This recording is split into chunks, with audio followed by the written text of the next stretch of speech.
মধ্যপ্রাচ্যের দেশ সৌদি আরব, যেখানে হাজারো পেশায় জীবিকার তাগিদে বাংলাদেশ সহ বহু দেশের মানুষ শ্রম দিয়ে অর্থ উপার্জন করছে। প্রত্যেকেরই রয়েছে স্বপ্ন, আর সেই স্বপ্নকে বাস্তবে রূপ দিতেই অনন্তর কষ্টের জীবন।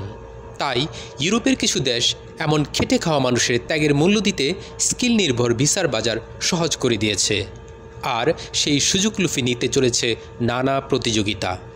আর এমন সব প্রতিযোগিতার পথ আরও সহজ করে দিয়েছে মধ্যপ্রাচ্যের দেশ সৌদি আরব।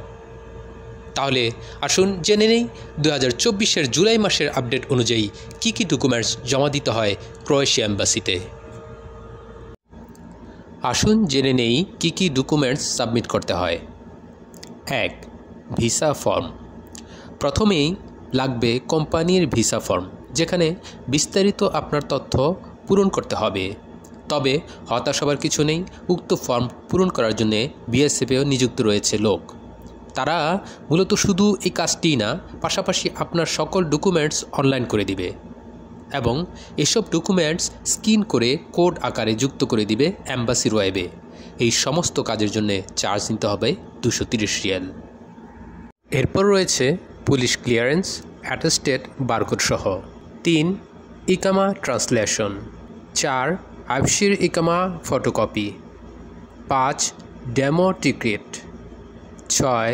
যদি ড্রাইভিং পেশা হয় তাহলে ড্রাইভিং লাইসেন্সের photocopy. 7. Passport photocopy. 8. Original passport. 9. 2 copy 35 থেকে 45 সাইজের ছবি। 10. ইন্স্যুরেন্স, কোম্পানি থেকে প্রাপ্ত ইন্স্যুরেন্স দিতে হবে। আর 11. Contact paper. এই সবগুলি ডকুমেন্টস ভালো কাগজে কালার প্রিন্ট করে যত্ন সহকারে একটি ফাইল করে সাথে নিয়ে সকাল 9টায় বিএসএফে উপস্থিত থাকবেন। যদি কোনো কাগজে কপি করতে ভুলে যান তাহলে বিএসএফের বেসমেন্ট ফ্লোর থেকে পুনরায় কপি করে নেবেন। আজকের এই আপডেট ভিডিওটি যদি কারো উপকারে আসে তাহলে সাবস্ক্রাইব করে পাশে থাকবেন। আর কোনো প্রশ্ন থাকলে কমেন্ট করে জানাতে পারেন। আপনাদের প্রয়োজনে যে কোনো সময় পাশে রয়েছে কেএসএ এক্সপ্যাট্রিয়েটস চ্যানেলটি। আপনার প্রবাস জীবন সুন্দর হোক এবং স্বাস্থ্যময় জীবন কামনা করে আজকের মতো বিদায়। আল্লাহ হাফেজ।